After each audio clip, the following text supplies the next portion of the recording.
하나님 말씀 보도록 하겠습니다. 하나님 말씀은 누가복음입니다. 요한일서가 아니고 누가복음 19장입니다.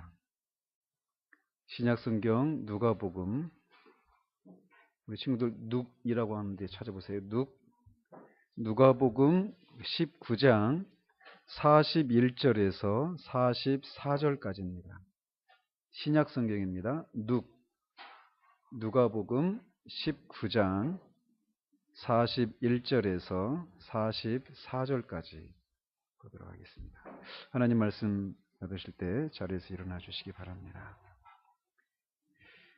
하나님 말씀이 이러합니다.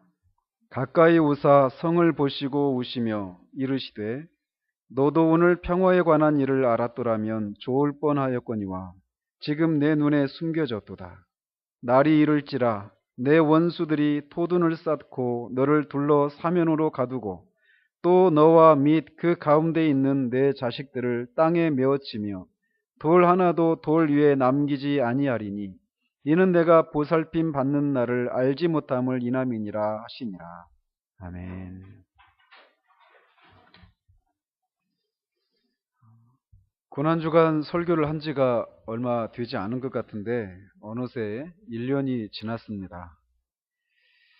오늘은 예수님이 십자가의 고난을 당하시기 위해서 예루살렘에 입성하신 날을 기념하는 종려주일입니다.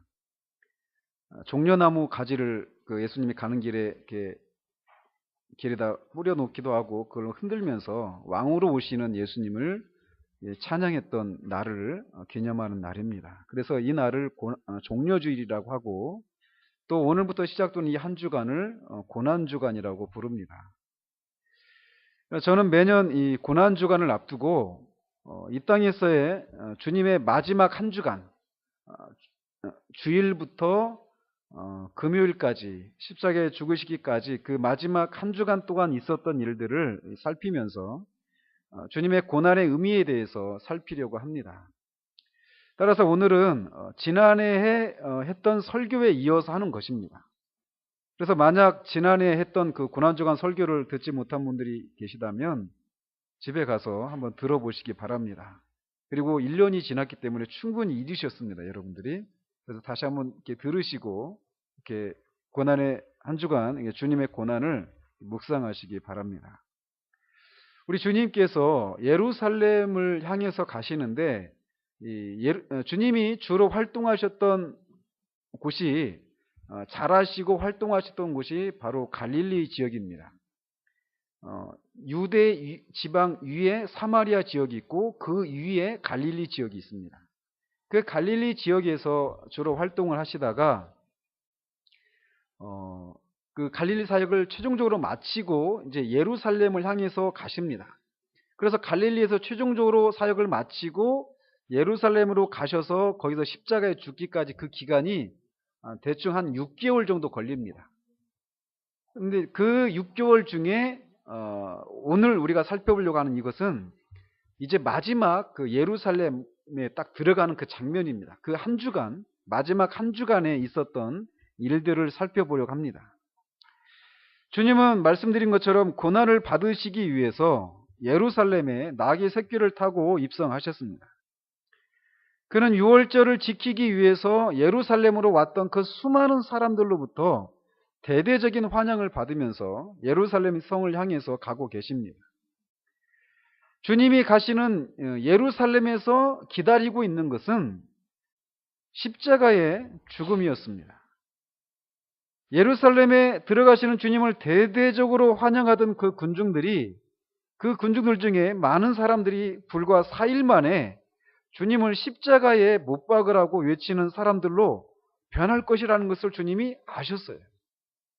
그리고 가룟 유다가 주님을 배신할 것도 아시고 계셨고 또 제자들이 주님만 홀로 남겨놓고 다 도망갈 것이다 라고 하는 것도 다 아셨습니다.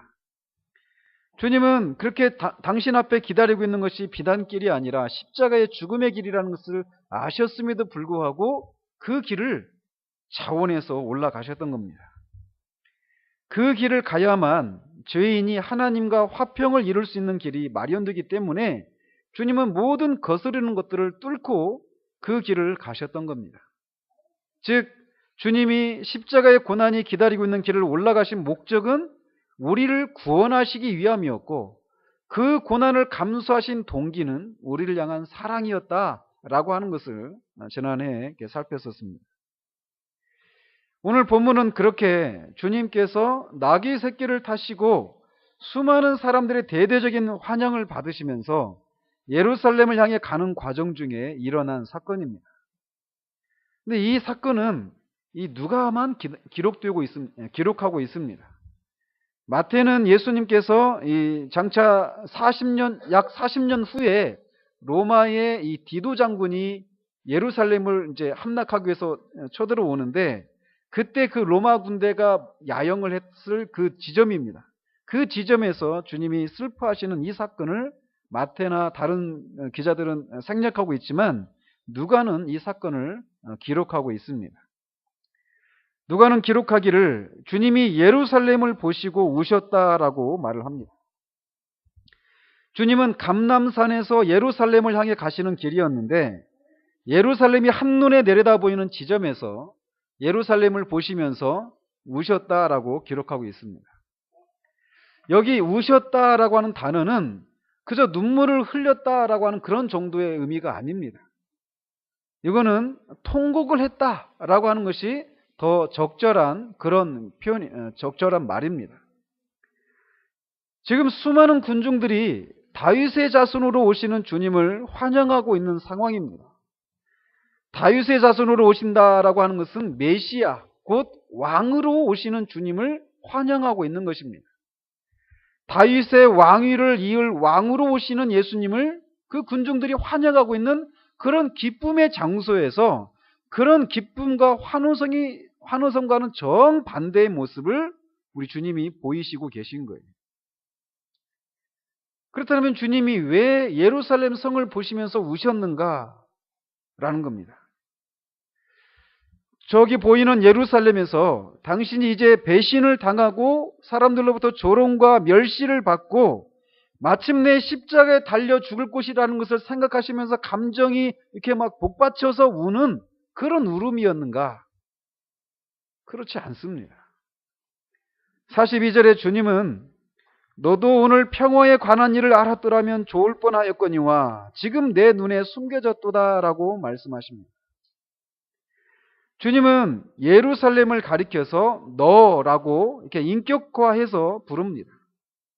이 말은 결국 예루살렘 안에 사는 사람들 혹은 이스라엘 전체를 가리키고 더 넓게는 이 평화에 관한 일을 알지 못하고 뒤에 살펴보게 될 그런 심판을 받게 될 모든 죄인들을 향한 메시아적인 그런 세상의 구세주로서의 흘리는 눈물이다라고 말할 수 있겠습니다. 그런데 이렇게 여기서 너도라고 말씀하시는데 이 말이 영어 성경에 보면 이렇게 되어 있어요. even you 이렇게 되어 있습니다. if you, even you 이렇게 되어 있습니다.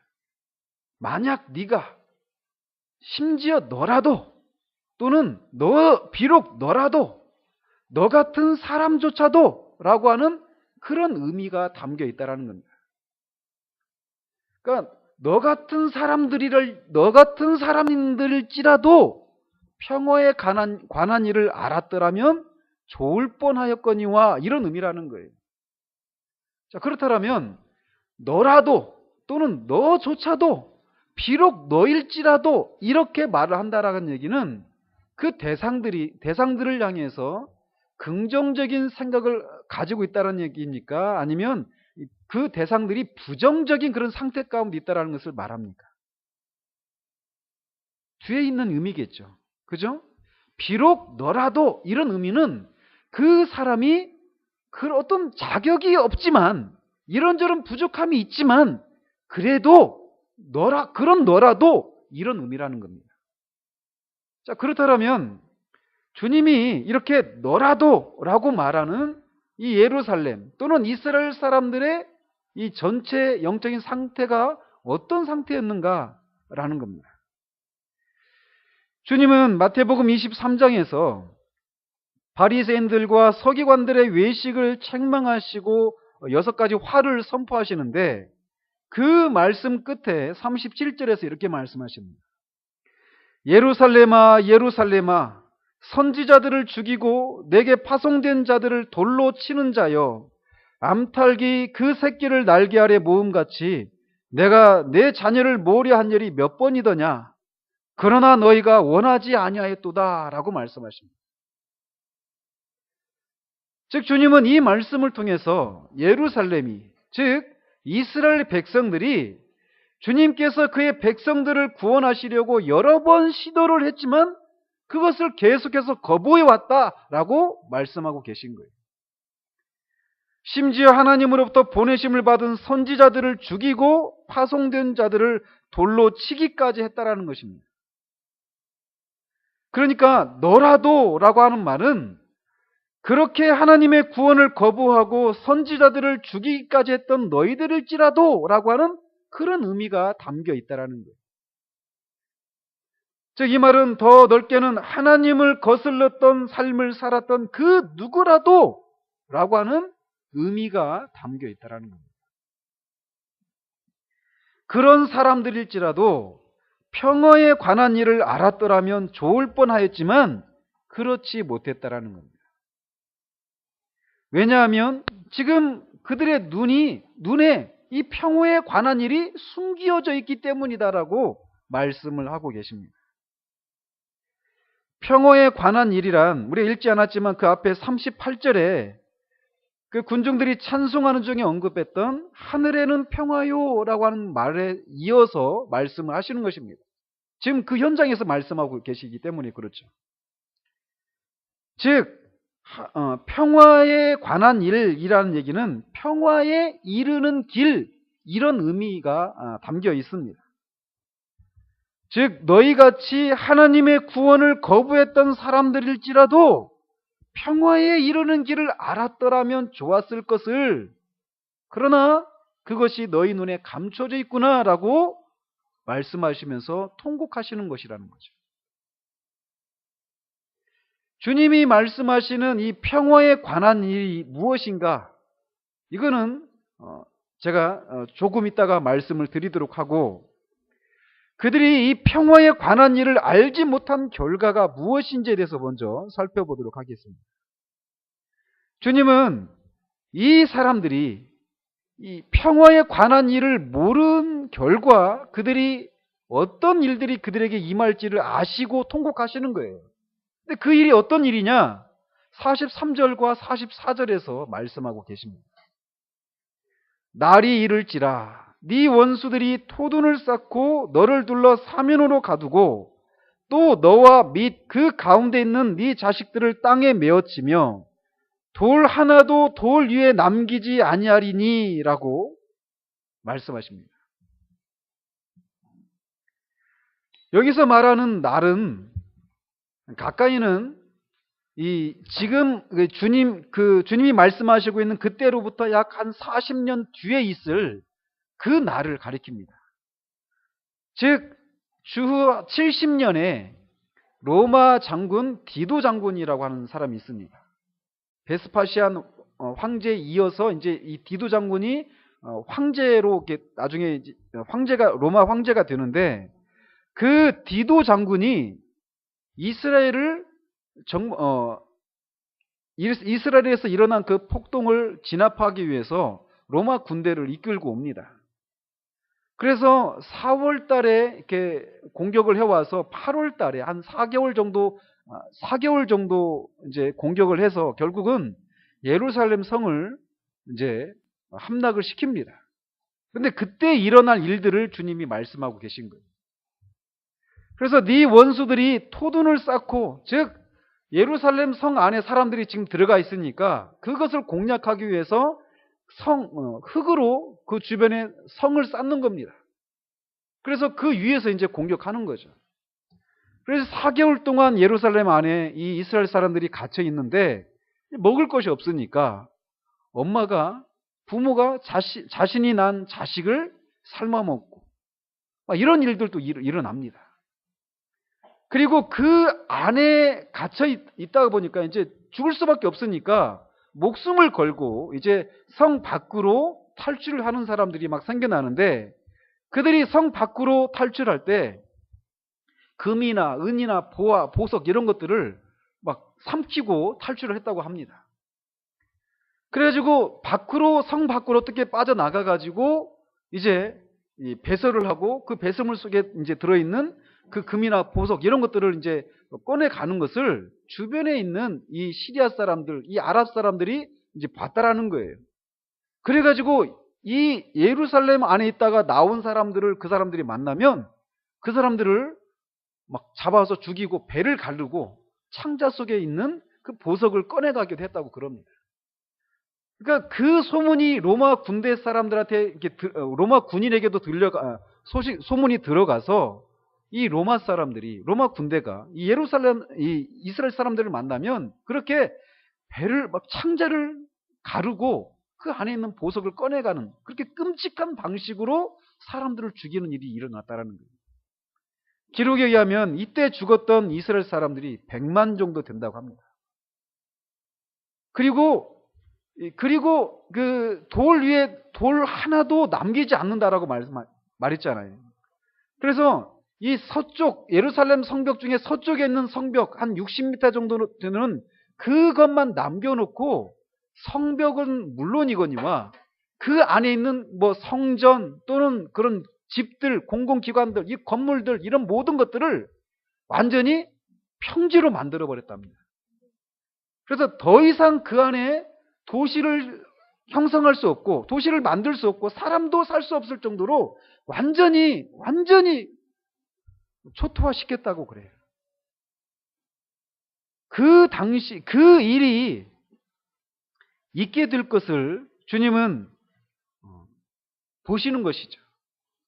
그러면서 주님이 말씀하시는 평화에 관한 일을 모른 결과는 이렇게 가까이는 예루살렘 성이 파괴되면서 수많은 사람들이 죽게 되는 것이기도 하면서 또 더 넓게는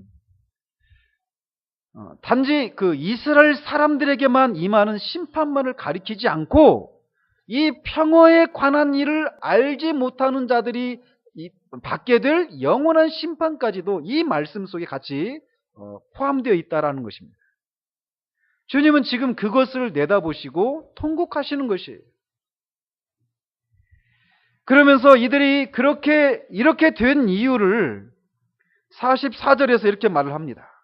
이는 네가 보살핌 받는 날을 알지 못함을 인함이니라 라고 말씀하십니다. 보살핌 받는 날이라고 되어 있는데 이전에 그 개역 한글에서는 권고받는 날이라고 되어 있습니다. 이것은 하나님이 방문하신 날 이런 의미가 있고, 또는 하나님이 너를 구원하러 오신 때라고 하는 그런 의미도 있습니다.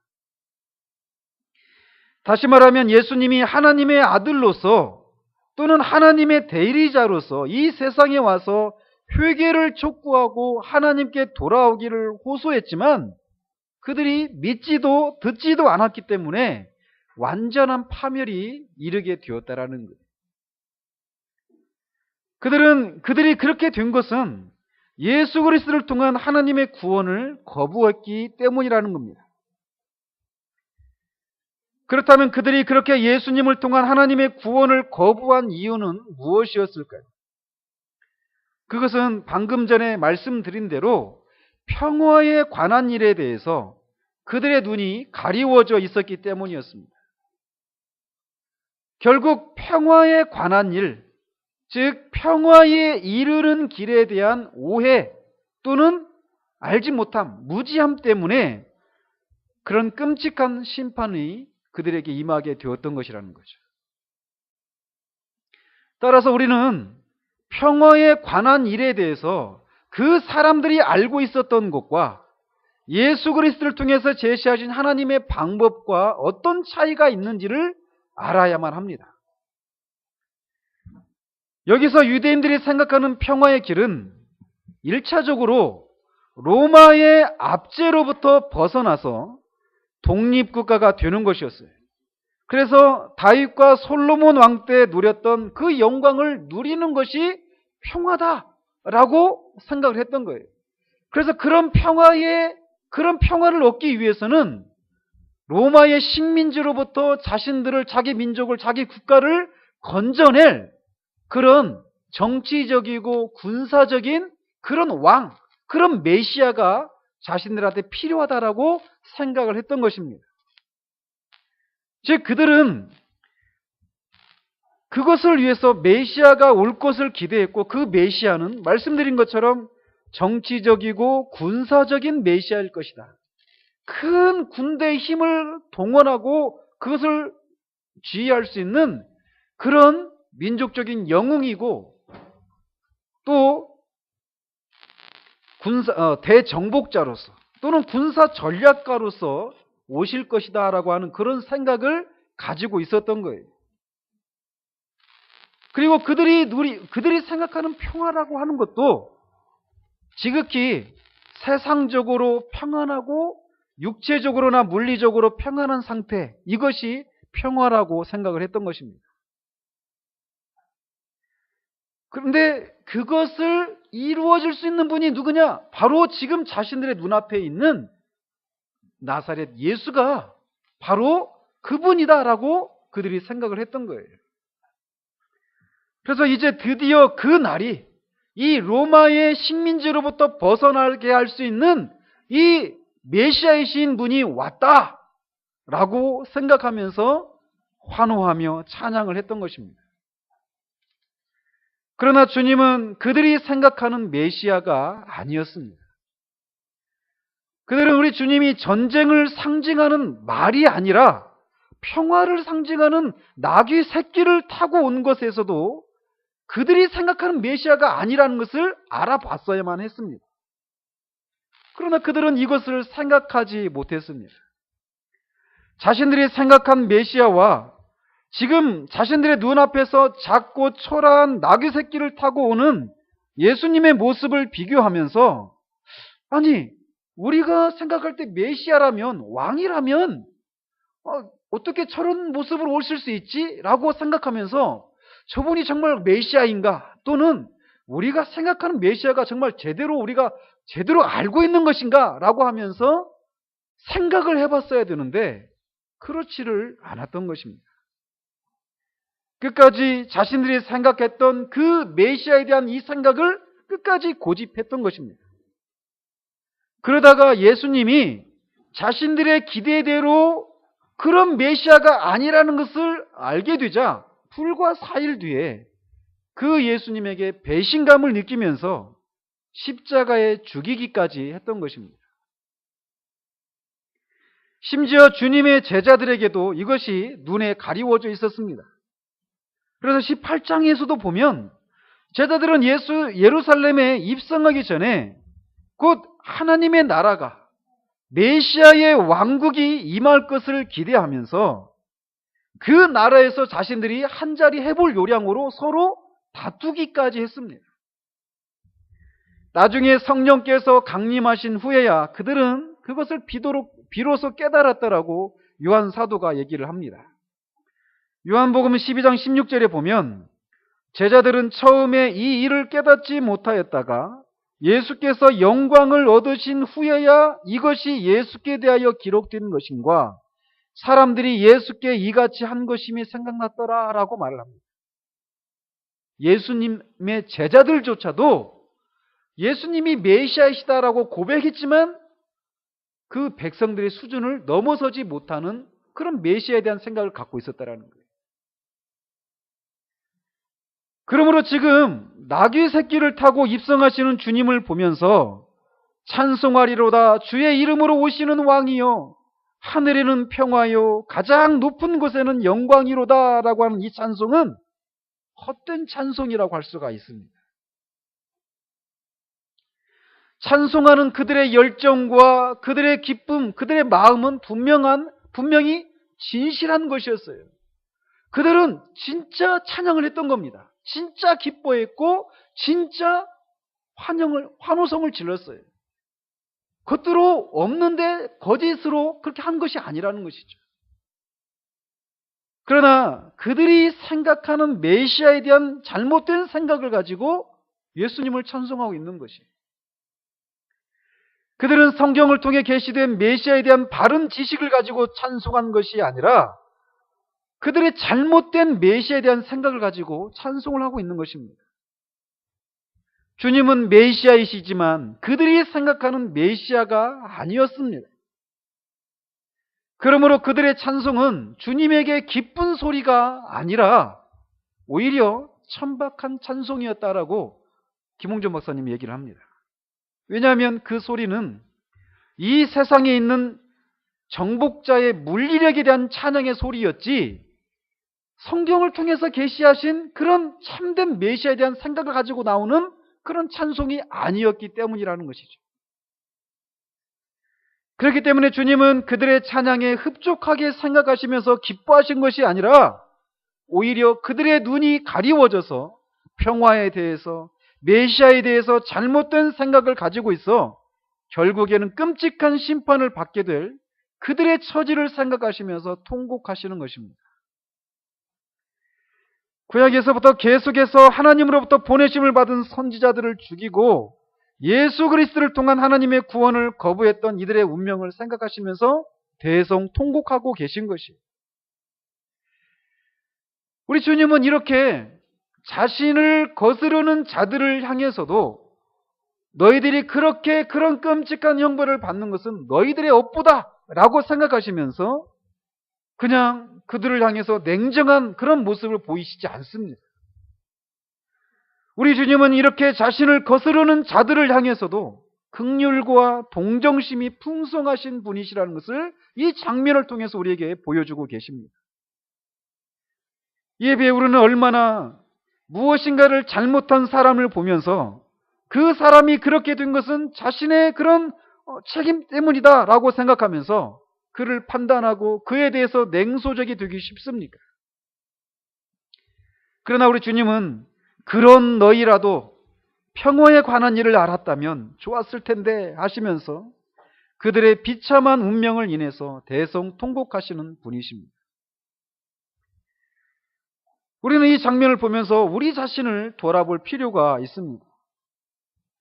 우리는 주님에 대해서 우리는 바른 생각들을 가지고 있는지 우리는 돌아볼 필요가 있다는 거예요. 기독교에 대해서 이들처럼 그릇된 생각을 품고 있지는 않습니까? 예수님을 믿고 구원을 받는다라는 개념에 대해서 성경적인 생각을 가지고 있는가라는 거예요.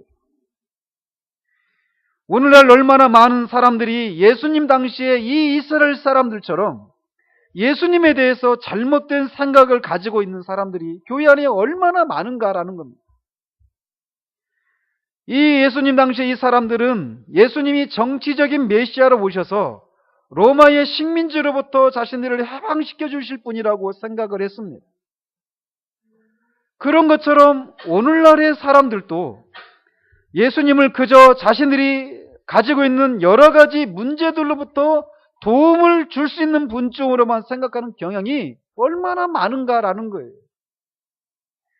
예수님은 문제 해결자다라고 하는 이런 생각이 예수님 당시의 사람들과 무엇이 다른가 말이죠. 예수님 당시의 사람들이 생각한 평화라고 하는 것은 로마의 식민지로부터 벗어나서 부강한 왕국을 이루고 평안한 삶을 살아가는 것이 평화라고 생각했던 것처럼 오늘날의 사람들이 생각하는 구원에 대해서도 잘못된 생각을 가지고 있는 사람들이 많이 있다는 겁니다. 육체의 질병과 가난으로부터 해방되고 자녀들이 잘 되고 인생의 허무함으로부터 해방을 받는 것이 구원이다라고 생각하는 사람들이 오늘날 교회 안에 너무나 많다라는 겁니다. 아니 심지어는 예수님을 그런 것을 해줄 수 있는 분으로 생각하면서 예수님을 믿으면 그런 일이 일어날 수 있다라고 하는 이런 가르침들이 교회 안에 너무나 넘쳐나고 있다는 겁니다. 예수님을 정치적인 메시아라고 생각하면서 정말 혼신을 다해서 찬양했던 예수님 당시의 이 무리들처럼 우리들도 예수님을 문제 해결자로만 생각하면서 구원을 단지 인생의 여러 가지 문제들로부터 건짐을 받는 것 정도로 생각하면서 찬양을 하고 신앙에 대한 열심을 내고 있지는 않은지 우리 자신을 돌아볼 필요가 있다는 거예요.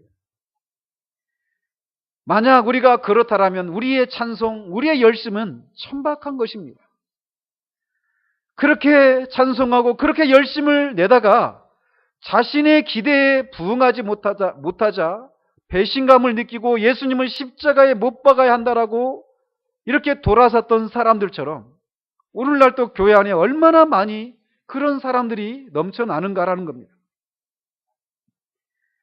여러분들은 무엇을 위해서 열심을 내십니까?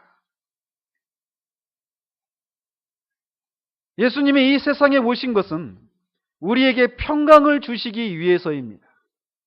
평화를 주시기 위해서라는 거예요. 그런데 성경은 말하기를 여호와께서 말씀하시되 악인에게는 평강이 없다 하셨느니라 라고 말을 합니다.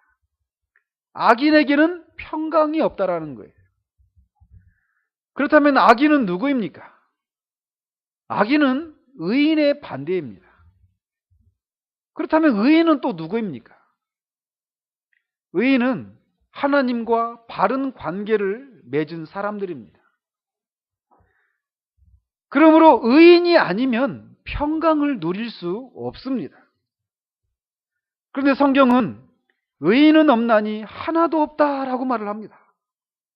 하나도 없다라고 말을 합니다. 즉 모든 사람이 의인이 아니라는 거예요.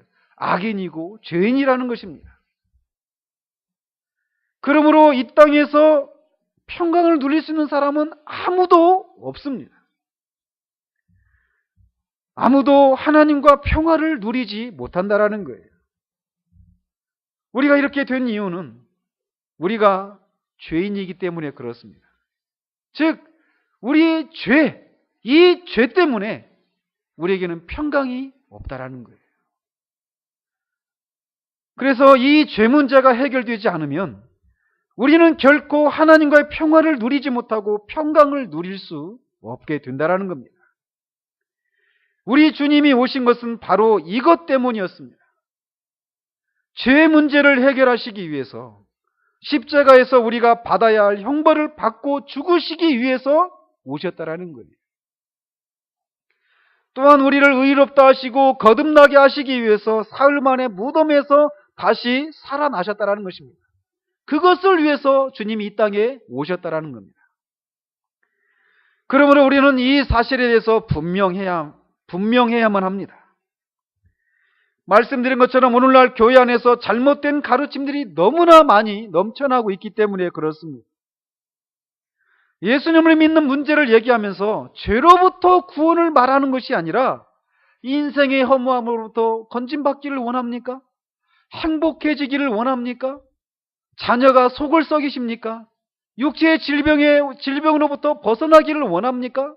가난으로부터 벗어나기를 원합니까? 사회에 있는 이런저런 모순과 이런저런 압박과 이런저런 잘못된 것으로부터 벗어나기를 원합니까? 그렇다면 예수님을 믿으십시오. 이런 식으로 가르치고 있는 이런 식의 가르침들이 오늘날 교회 안에 너무나 많고 교회 안에 있는 사람들도 그런 것을 기대하면서 교회 안에 오는 사람들이 너무나 많다라는 거예요. 그러나 이런 것들은 잘못된 것들입니다.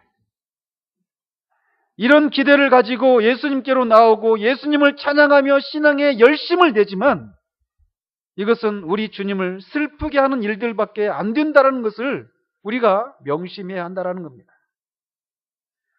그러므로 우리는 우리가 가지고 있는 신앙에 대한 어떤 고정관념들이 과연 성경에서 말하는 것인지를 정직하고 진지하게 점검해야만 합니다. 이 예수님을 호산나 다윗의 자손으로 오시는 이시여 하늘에서는 평화요 지극히 높은 곳에는 영광으로다 라고 하면서 자신들의 옷을 벗고 종려나무 가지를 흔들면서 막 대대적으로 환영하고 찬송했던 이 사람들이 자신의 눈앞에서 오고 있는 메시아이시라면, 왕이시라면, 대정복자로 오는 왕이라면 뒤에 큰 군대를 이끌고 오거나 또는 그 왕으로서 그런 백마나 그런 큰 말을 타고 그렇게 와야 됨이 마땅한데 닭이 새끼를 타고 오는 뒤에는 갈릴리 그 촌 사람들이 뒤에 따라오는, 대부분의 여자들이 이렇게 따라오는 그런 무리들을 보면서 어떻게 메시아가 저렇게 저런 모습으로 올 수 있지? 라고 생각하면서 메시아가 어떤 분인지에 대해서 진지하게 생각하고 자신들이 가지고 있는 이 생각이 잘못된 것인지 정말 제대로 된 것인지를 점검을 해봤어야 되는데 그렇지 않았던 것처럼 우리는 그렇게 해서는 안 된다라는 거예요. 우리는 신앙생활 하면서 나름대로 우리가 가지고 있는 어떤 생각들을 가지고 있습니다. 기도에 대해서, 예배에 대해서, 우리 신앙생활에 속한 모든 것들에 대해서 다 나름대로의 어떤 생각들을 가지고 있습니다. 근데 그 생각들은 우리가 죄로 인해서 다 오염되고 다 부패된 생각들이에요. 어느 것 하나도, 이 시대에서 어느 것 하나도 오염되고 부패되지 않은 것이 없습니다. 사랑에 대한 개념, 믿음에 대한 개념, 구원에 대한 개념, 교회에 대한 개념, 이 모든 것들이 다 오염되고 다 부패되어 있어요. 그렇기 때문에 그 모든 단어 하나하나들에 대해서 과연 이것이 우리가 살고 있는 이 시대에서 인정되고 있는 것에 불과한 것인지 아니면 성경에서 말하고 있는 것인지를 우리는 점검해 보는 그런 자세들이 필요하다는 겁니다. 우리가 잘 알다시피 사도 바울도 다메섹 도상에서 부활하신 예수 그리스도를 만나기 전까지는 그가 눈이 멀어 있었기 때문에 교회를 핍박하는 것이 하나님을 위한 열심인 줄 알고 그렇게 열심을 냈던 사람들이에요. 오늘날 우리들은 어떤 사람이 아주 열심히 기도하고 교회 봉사 열심히 하고 헌금상을 잘하고 교사로서 성가대로서 교회 안에서 이렇게 저렇게 정말 열심을 내면 저분은 정말 믿음이 좋다라고 생각하기 쉽습니다. 그러나 열심보다 더 중요한 것이 있습니다.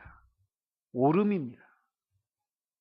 옳은 것을 향한 열심이 아니라면 그 열심은 오히려 그를 파멸로 이끌어가는 열심에 불과합니다.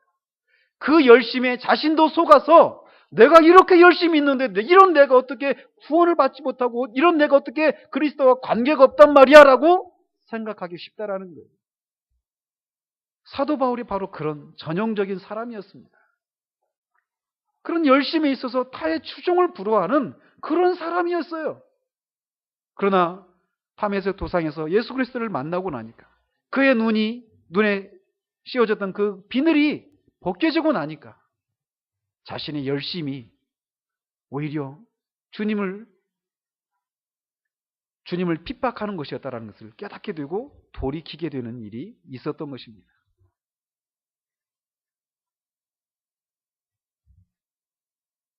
그러므로 우리는 우리 자신을 이 고난주간을 지나면서 주님이 지금 그 앞에서 주님을 향해서 그런 열심을 내면서 찬송하고 있는 사람들을 보면서 뭐냐 정말 너희들이 나를 알아봐 주는구나 라고 하면서 흡족해하고 기뻐하시는 것이 아니라 오히려 그들을 보면서 슬퍼하시고 있는 이런 모습을 보면서 과연 주님은 이런 현재의 나를 보면서 슬퍼하고 계신 것은 아닌가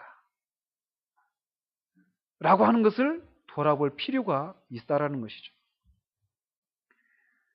그러나 우리는 지금까지 우리가 설령 이 주님으로부터 이렇게 통곡을 불러일으키는 잘못된 신앙생활을 하고 있었던, 메시아에 대해서 잘못된 생각을 가지고 있었던, 또 평화에 대해서, 구원에 대해서 잘못된 생각을 가지고 있었던 이 사람들을 향해서도 너라도 라고 하는 말씀을 통해서 이들에게 어떤 기회가 여전히 있다라고 말씀하셨던 것처럼 우리에게도 그런 기회가 있다는 것을 기억할 필요가 있습니다.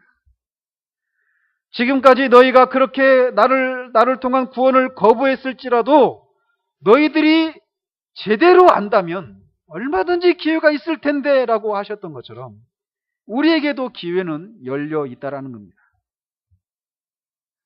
이 고난의 주간에 우리 주님이 우리에게 어떤 분으로 생각되고 있는지 우리 자신 안에 있는 생각들을 돌아보기를 바랍니다. 또한 구원을 받았다는 것에 대해서도 진지하게 생각해 보기 바랍니다. 디도 장군에 의해서 끔찍하게 죽은 이 이스라엘 사람들하고는 비교도 되지 않을 영원한 형벌로부터 건짐을 받았다는 것을 생각하면서 다시금 우리 안에 구원의 감격이 새롭게 되는 은혜가 있기를 바랍니다. 폴 워셔 목사님은 자신의 간증에서 그런 설교를 합니다. 그것으로 충분하지 않습니까? 라고 이런 제목으로 자기 간증을 합니다. 사람들이 자기한테 물어요. 목사님, 어떻게 그렇게 설교에 열정적으로 설교를 합니까?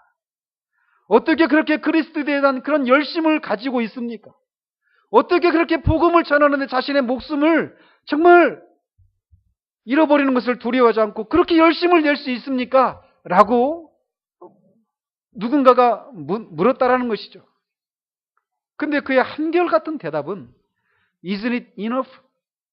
그것으로 충분하지 않습니까? 라고 대답을 하는 거예요. 저는 차에 치여 죽이기도 아까운 그런 끔찍한 죄인이었습니다. 그런 나를, 우리 주님이 나를 건지셨습니다. 그것으로 충분하지 않습니까?